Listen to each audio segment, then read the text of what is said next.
My name is David Riley. I work for Plateau Land and Wildlife Management. Talk a little bit about managing for small acreage wildlife management on small acreage properties today. A little bit about Plateau and myself. I started working for Plateau about 3 years ago. I'm a staff biologist there. A little bit about Plateau. We started back in 1997 when the wildlife tax valuation law was put into effect. Our owners actually were pivotal in establishing that law. And once they established it, they noticed that a lot of landowners needed some help getting the paperwork and everything done to get into wildlife management, and then also getting their wildlife management started. That's kind of the quick, brief overview of Plateau. Myself, I work as the annual report administrator, so I kind of work on the back half of wildlife management tax valuation. After landowners get established into wildlife management, I then come in, make sure they're keeping records of their wildlife management activities, and make sure everything's maintained so there's no issues with the county appraisal district. So let's just jump on into this with small acreage management. I want to start it off by talking a little bit about... okay. Okay. Is that better? So a little bit about what we're going to talk about is the Texas land usage. So it all started really back in the first buffalo were roaming Texas, and that's where it all began. And then after that, early European settlers and Mexican settlers moved to Texas and had large lands for cattle grazing, and utilized that very well. The current status of Texas is pretty much 142 million acres of wildlife or of open space land, and we're projected for a population growth to about 45 million. If any of y'all have been on the Texas Land Trends website, this is a really cool website. You can manipulate their data and look at everything. And I spend a lot of time on there just looking at different things. And that top right-hand graph really shows the population growth that we're expecting to see here in Texas. Back in 2010, we were at about 25 million people in the state of Texas. With the zero population growth, or migration growth, we're looking at about 31 million by 2050, which is unrealistic that there's going to be nobody moving to Texas. So by 2050, we're looking at about 45 million. Another interesting fact I saw in that Texas Land Trends was between 1997 and 2012, we went from about 130,000 landowners, resident landowners, to about 170,000. So 40,000 landowners that are now residents. And what that really shows is that a lot of landowners are not only just buying property, but they're moving onto that property, creating a residence there. And as you can see from the map on the left here, a lot of those residences and those small acreage operations are really targeted around your metropolitan areas: Dallas, Austin, Houston, San Antonio. And you can tell that they're wanting a lot of landowners are wanting the best of both lives there. They want to be able to be close to the metropolitan areas and utilize it for work, schools, but also want to live on the land. And that's kind of where you get that ranchette-style property that you hear very often. But fragmentation, that's what we're here to really talk about. And we've all heard that word, and it's usually a pretty scary thing. But with that fragmentation, there's two different types, and I want to differentiate between the two. Habitat fragmentation and ownership fragmentation. The habitat fragmentation, a good example would be 1,000 acres in between two 500-acre properties. A developer coming in, developing 1,000 homes on that 1,000 acres, and now those two 500-acre properties can't really coexist with one another. There's no wildlife corridors. There's no way that habitat can then be used conjointly. But ownership fragmentation, you could have that 1,000 acres that may be split up into about 10 100-acre plots, still managed great for wildlife habitat, and then there's still wildlife corridors. Those two 500 acres are still attached some way, shape, or form, and it's a wonderful way to keep habitat from fragmenting and creating issues with populations being separated and sustainable populations. So just another example into that, I wanted to kind of show it as an aerial view. This is northwestern Hays County and southwestern Travis County, my neck of the woods in Dripping Springs. And this is an aerial view of 2004. I didn't have the parcel data for Travis County, but from what I can assume in the aerial view there's not a whole lot of residences, not a whole lot of landowners up in that portion of the county. But what you can see here is there's approximately about 60 landowners in this whole entire area, and they have very large acreage sizes. You might have some properties in there that are 400 or 500 acre properties. Let's fast forward to 2008. And you can see that's dramatically changed. That southeastern portion of this map, you can see there's a lot of development. That's Austin moving out towards Dripping Springs. You can also see some of those 500, 400 acre properties up in that northwestern corner have been split up into 15, 20, 30 acre properties. And they're becoming that ranchette style like I spoke about before. Fast forward one more time. This is currently in 2017 with the current data that we have on file. And you can see the development is pretty much ended in that southeastern section. There's some residences in there, some 1 acre, 2 acre plots. And then the same thing going back up into the northwestern. It's split even more into those 15, 20, 30 acre properties. The unique thing about this is being familiar with this area is I actually know that those 15, 20 acre properties are managed in wildlife tax valuation, and they're managed with really good habitat. So that's a really good example of ownership fragmentation in that, yes, the property has been split up into these 15, 20 acre properties, but they're still conjoined, they're still being able to utilize as good wildlife habitat. So a little bit about that wildlife management tax valuation. If you're not familiar with it, we can talk a little bit about it, but really it's just an open space 1D1 valuation for your property. It's the same thing as a traditional agriculture of raising cattle or hay or crops. It's tax neutral, so there's no extra exemption for going into wildlife management. One thing I do want to point out is the words exemption and valuation. You'll hear a lot of people say those, and for today's purposes, they're going to mean the exact same thing. Exemption typically is something that you would be exempt from a tax completely, where you're not paying something. Valuation is going to be that property is valued at a certain rate, and that's why you're receiving that valuation. But being that open space valuation, you can have multiple different things as traditional agriculture, like I said, timber management as well, and then wildlife management and even beekeeping. We broke it out a little bit here to make a little bit more sense. Those are your three common open space valuation. Ecolab, I'll talk very briefly about, is just an opportunity for landowners that are in market value taxes that want to get into wildlife management. They can go through an Ecolab program to allow researchers out onto their property for 2 years and then quickly get into wildlife management instead of having to build that agricultural history. But one thing that is very important to point out here is that with agriculture or timber, you have to be in that first to get into wildlife management. So that's where that Ecolab comes into play. But why are landowners moving into wildlife management tax valuation? Well, one of the most common reasons is non-resident landowners, people that are purchasing property either as an investment or something that for their retirement property and not going to be living on it for a while. They can utilize wildlife management as a way to keep that wildlife tax valuation, or to keep that tax valuation low, but not have to worry about the cattle or the hay or having a leasee on their property. Landowners can't continue, next generational landowners. A lot of times we'll see that as generations are getting older, they're wanting to get out of the cattle business or get out of the hay business, or the next generation that's taking over it doesn't want to continue that and wants something a little bit different. And then something I see in the hill country of Texas is that properties are a little bit more suitable for wildlife. A lot of times we'll have maybe a 10 or 15 acre property. It really applies to small acreages that having 1 or 2 cows on it just might not make sense, so wildlife management does. The big thing I want to point out with wildlife management is it's just another opportunity for landowners, or a different option. Me personally, myself, we have 30 acres in Williamson and Milam County that we keep in traditional agriculture because it works for us. So there's nothing wrong with traditional ag. It's just another option that we like to point out. So now that you've kind of understood that wildlife tax valuation, you're getting into starting to do your small acreage management, where do you begin? Well, the first place to start out with is always talk to a biologist. That can either be with NRCS, TPWD, Plateau, any biologist that you can talk to. Get started there. The reason I say that is one of the most common things we see is unnecessary or counterproductive habitat management activities. I'll go out to a property, talk to a landowner, ask them what they've maybe started doing or what they're thinking about doing. They'll take me out back and we'll look at all the trees that they cut down, and it's just a clear-cut property. That's very counterproductive. You're going to have some trouble now for the rest of your habitat management career there to rebuild some of that. Another important thing that a biologist can offer for you is a well-written plan with feasible management activities, which is very important. Talking with that biologist about your goals, talking to him about what you see for the property, can all be written into that plan and can be feasible and something that you're looking forward to doing.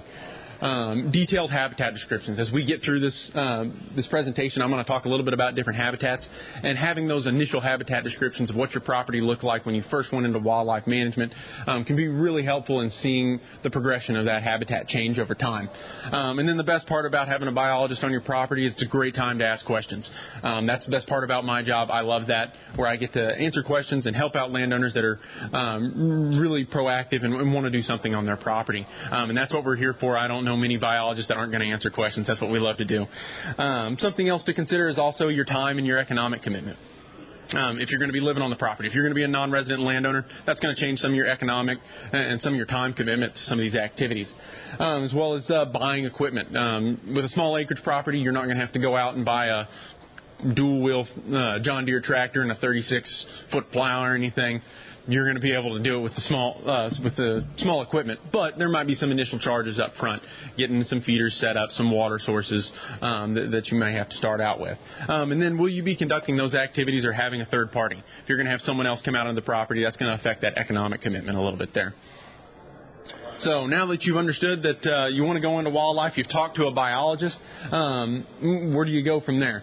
Well, the first thing I want to do is define small acreage. Small acreage is relative to your location and habitat. 250 acres in deep West Texas might be a small acreage property, just because you might be surrounded by 3,000 acre properties and the habitat quality is going to be a little bit lower. But that same 250 acres in western Travis County is probably going to be the biggest acres that you can find in that area.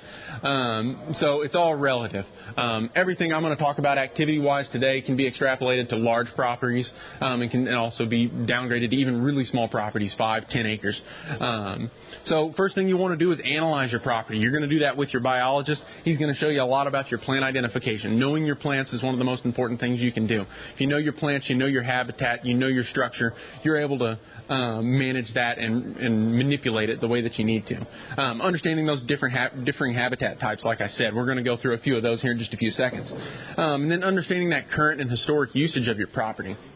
If your property was typically grazed for the past 50 years, you might have some issues with overgrazing. You might have some issues with improved grasses. So this would be very important to look into that as well. So differing habitat types. I'm going to go through the main 4 habitat types that you're going to see here in Texas. There's definitely sub-habitat types and everything inside of that, but I don't have a day or an afternoon to go through every one with you. So your grasslands, you're going to have your open prairies dominated by that herbaceous layer, grasses, forbs, wildflowers on a property that may have been overgrazed or recently used as for cattle grazing. You might have some improved grasses in there. That's where your management's going to come into play. It's going to typically be lacking that canopy or that mid-sized woody species. A lot of times you'll see those on the outskirts of this habitat type growing in there. A lot of the species you're going to see are going to be your grommas, your blue stems. Your forb-wise, you might see some flowering plants, your daisies, sunflowers, bundle flowers. This would be a great habitat for ground nesting species as long as the right management's done in there.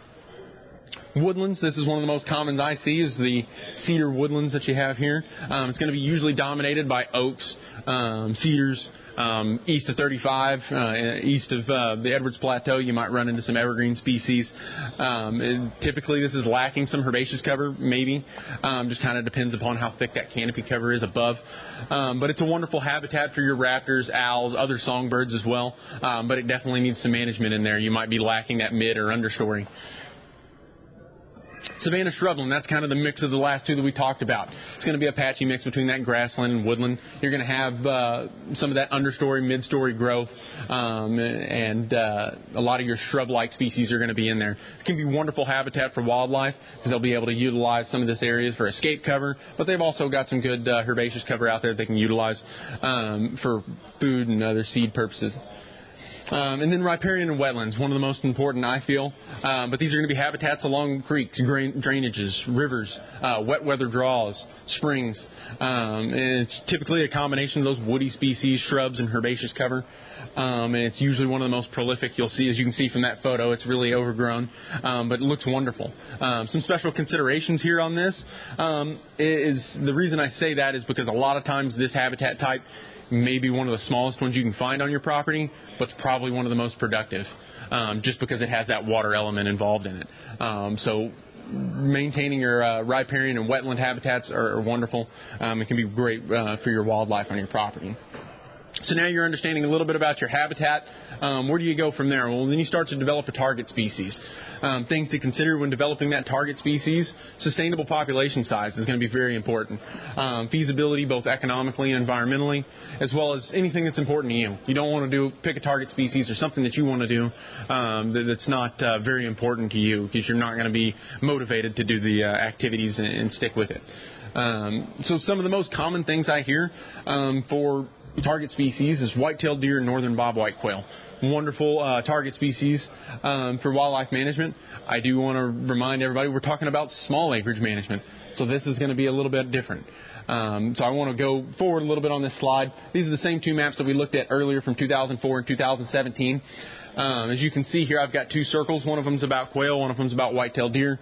From some of the research that's been done, it's about quail need about 2,500 to 3,000 acres of contiguous habitat to maintain a sustainable population.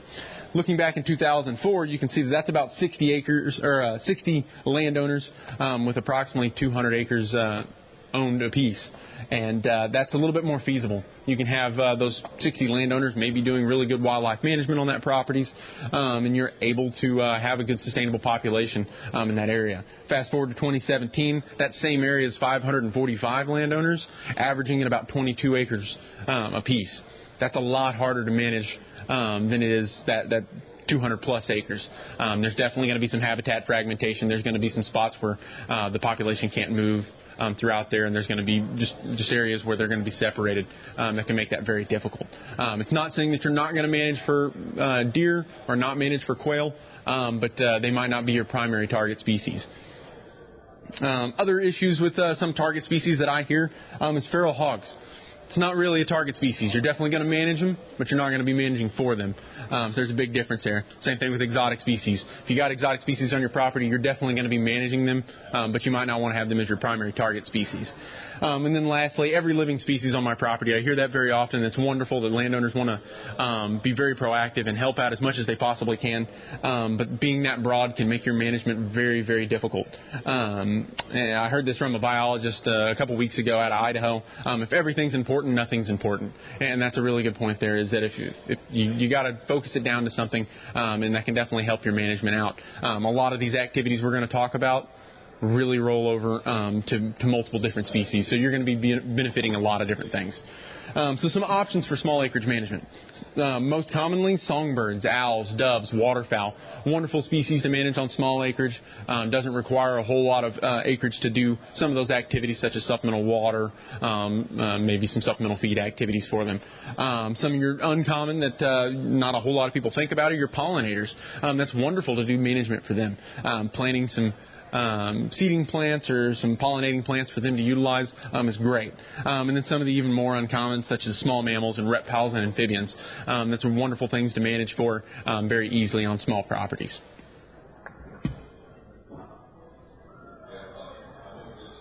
So let's get into the heart of this. What everybody came for was the management activities. So managing and providing those three components of life, as everyone knows: water, shelter, and food. Those are three things that we're going to definitely talk about, as well as managing and manipulating your brush, controlling the mouths on your property. So getting back to that white-tailed deer and exotic management that you might have to do, depending on your location and what you have on your property. And then managing those predators, like we talked about with feral hogs and some of the other predators that you might see. And then looking at that and understanding your management. So census activities, ways that you can improve your management over time. That's definitely important. So starting out with water, a lot of properties might already have some natural water sources on it. So ponds, streams, lakes. If you have those already, you might not need a supplemental water source. It almost never hurts. So I usually recommend putting something on there as well. But if you don't have one of those naturally occurring, you can maybe work on creating one of those. If you have a spring that might need to be enhanced a little bit, definitely a great wildlife management activity. As well as if you have just a small area where you might want to make a small pond or enhance a creek and do stuff like that, definitely look into it. If you're not able to do that, providing a supplemental source through modified troughs is wonderful. And guzzlers and water tables. There's a guzzler right behind us at Plateau's booth. We've got a demonstration water table. Those are wonderful wildlife management activities that are sustainable upon themselves. You put them out in the middle of a pasture, out in the middle of nowhere. You don't have to worry about them as long as it rains, which in Texas is asking for a lot right now.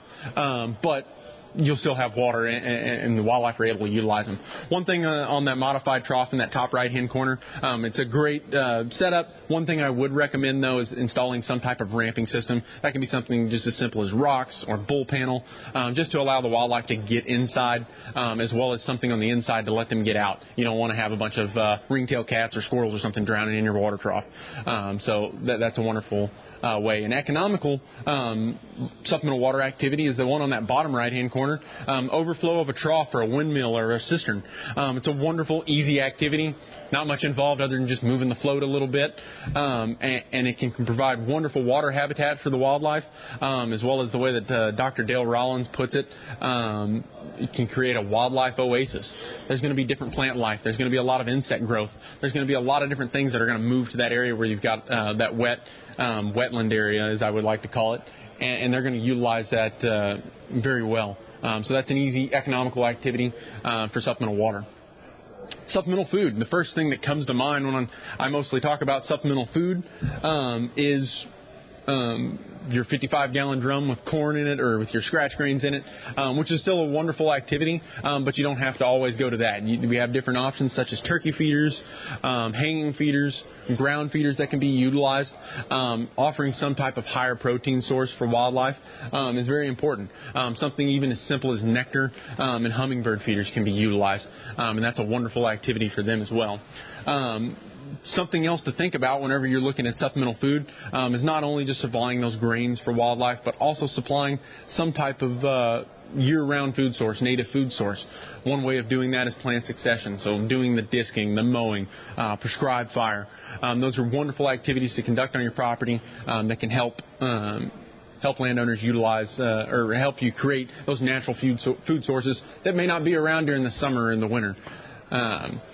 And then establishment of other food supplies. So you may have an area that may be overgrazed or may have some improved grasses on it, and you may need to establish some seeds in the seed bank there. Turner Seed Company, Native American Seed, who I think is here actually today, they can provide great wildlife mixes that you can plant on your property, kind of get the reestablishment of some of those native seeds back. And then food plot. That's another one that's usually misunderstood. A lot of people think food plot, white-tailed deer, I need 15 or 20 acres of peas or oats or something planted out there. That necessarily doesn't always have to be the case.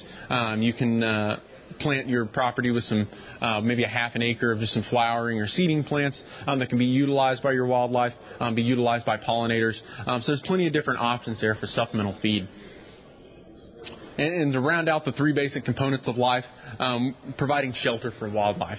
This is probably something that might not need to be done on every single property, but it's something that you can do, and it's a wonderful activity. One of the easiest ones that we recommend a lot in the hill country is nesting boxes for songbirds or bat boxes. These nesting boxes can be placed in trees, any type of habitat kind of to help out, depending on what you're wanting to go for. Bluebirds, chickadees, wrens, and usually I typically recommend checking them once or twice a year. Other species will utilize them, such as wasps and snakes and everything like that. But it's an easy shelter activity that provides area for songbirds to nest and brood in. Another easy activity, if you're doing any type of brush management on your property, brush piles, slash retention. Really easy to do. A lot of times that can benefit some of those grassland habitat types that we talked about, where there's lacking any type of escape cover or anything for wildlife. You can utilize those brush piles, put them out there for small mammals, songbirds, even your reptiles and amphibians will get up underneath there and just gives them escape cover and get away.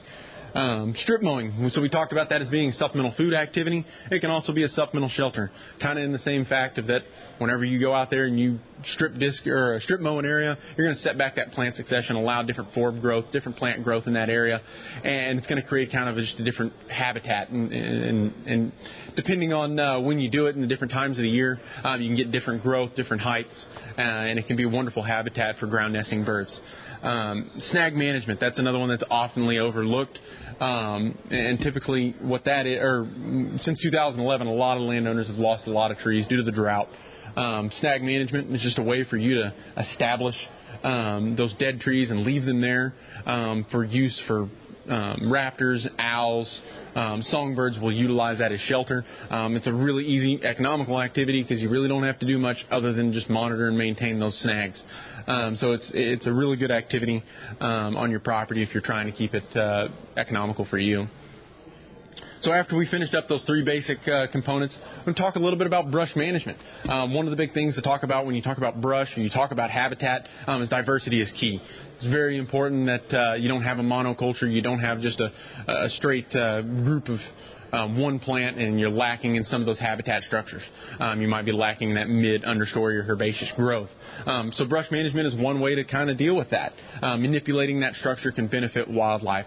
So removing some of that canopy might allow some herbaceous cover, some of that understory to grow, and removing some of those undesirable or invasive species. That can be done through mechanical treatment or chemical treatment, as you can see in that photo, spraying prickly pear whenever you get some of that invasiveness and it's really moving in and not allowing and choking out a lot of your other herbaceous growth. It may be necessary to do some of that. It also promotes food sources, so removing some of those overgrowing like prickly pear. You might get some regrowth with some forbs, some grasses in those areas as they regrowth and rejuvenate, and you'll have some food sources such as seeds, mast, fruit that will grow.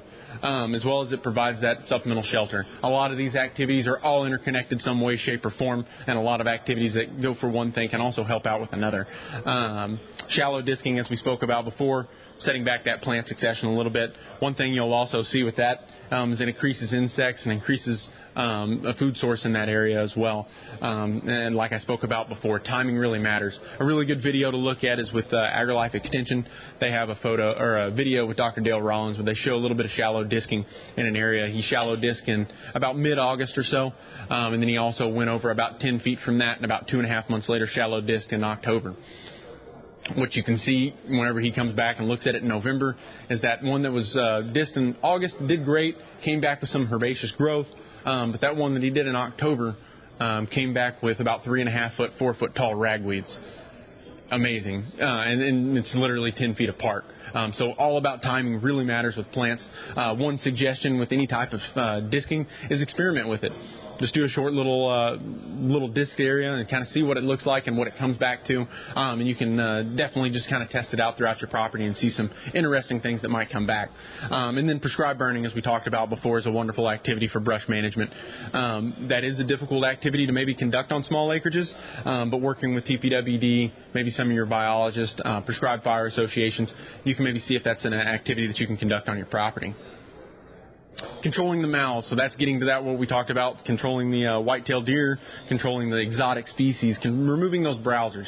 As we all know here in the hill country, if you have too many deer on your property, you're going to start to see that browse line disappear, and you might have to harvest some white-tailed deer in your property. Very important to set up some type of harvest plan, talk with your biologist a little bit about it. You don't want to go out there and harvest everything because they are part of the ecosystem for a reason, so make sure that you do it sustainably, and you can definitely work with your land or your biologist with that. Same thing with exotic species. And then controlled grazing management. So you want to worry a little bit about your white-tailed deer, but you also want to worry about your cattle. If you go into wildlife management tax valuation, that doesn't mean you have to sell all your cattle tomorrow, and you can never have them again. There's a reason that they're one of the 5 tools of wildlife management. They're just a walking disc and a walking shredder. So utilize them as a wildlife management tool if you can. And one important thing is developing a grazing plan. Talking to your biologist, deciding what you need, when you need to rotate these cattle, and that's where a wildlife co-op usually comes into handy. If you have a small acreage, 5-10 acre property, you probably can't continuously graze throughout the year. So having a wildlife co-op where you could maybe move those to a neighboring property or move them down the road gives you that opportunity to keep cattle, utilize them as a wildlife management tool, but also not degrade your property through overgrazing. Managing predators and invasive species. When you usually say predators, the first thing that comes to mind is a feral hog, which is typically the biggest issue that we have here in the state of Texas. But there's other predators out there that you got to worry about. Nest parasites. So if those of you who aren't familiar with brown-headed cowbirds, they'll actually go lay their eggs over in songbird nest, push out those eggs, and not allow those wrens or titmouse to successfully breed and nest. That can be detrimental to your songbird population on your property. One easy way to deal with that is cowbird trapping. So just developing cowbird trapping system that works for you. There's a lot of plans out there for how to build the traps that are wonderful. But it's definitely something that you can utilize on your property, especially if your target species is songbird management. Now to the feral hogs. Every landowner has probably dealt with them at some point. If you haven't, you're going to. There's many different techniques of management for feral hogs. There's a lot of different articles out there to read about. You have your traditional techniques. Box traps, corral traps, snares, shooting, which are wonderful activities. Can definitely be conducted on small acreage properties.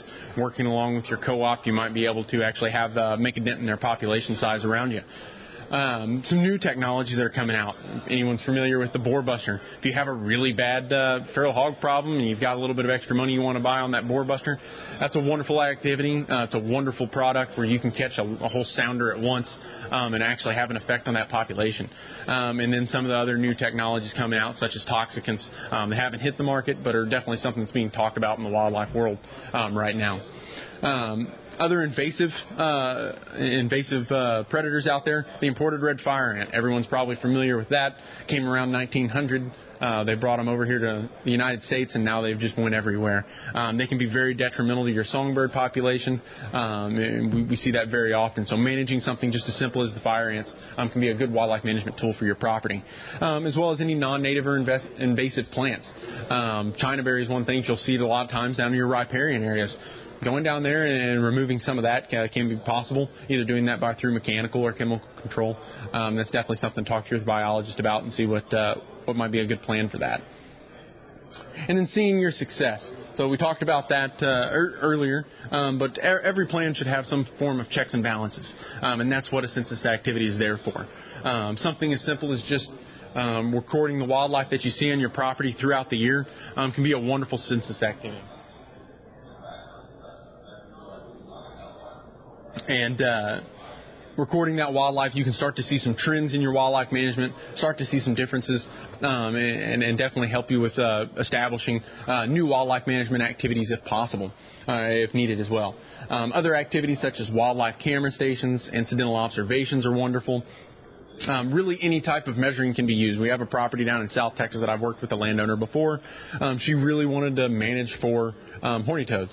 So she wanted to develop some type of census activity. There's not a whole lot of census activities that aren't really in depth. And so what she developed was, I'll go out on the property 3 times a week, spend about 30 minutes at each one of these stations, about 4 or 5 stations throughout the property, and just count the horny toads I see run across the road. She did that for multiple years, and you can actually see some trends in that data that she has. It's nothing really scientific, but it works, and you can definitely see something there. Really the big important thing is just to be consistent. Do the same type of measuring and stick with it. Whenever you start shifting from year to year, that's when you don't have the same data. It becomes a little bit harder to make any assumptions off of how your management's working. So now that you've went through all those activities, you might decide, hey, I need some help, or I want to join a co-op. I want to work with my landowners that are surrounding me to do some things. So co-ops can provide just a larger tract of area to do some wildlife management activities. That can be a few or several neighbors, just depending on, and they don't have to be directly adjacent to you. Just a group of people that have the like-minded goals for their wildlife management. That's the important part. What that can do is that reduces that fragmentation, so that difference between habitat fragmentation and ownership fragmentation. You might still have a little bit of ownership fragmentation, which is fine, as long as you're managing for that habitat and you have good habitat for wildlife. That's what we're looking to do. So several small tracts can put forth goals, and they can really accomplish a lot, just as much as a large property can, especially if you have multiple landowners involved. As I said, with that grazing management, allows you to utilize cattle on a small acreage property that might otherwise not be possible, and being able to shift those and rotate them throughout different properties. Grants and incentive programs have really been built sometimes for co-ops.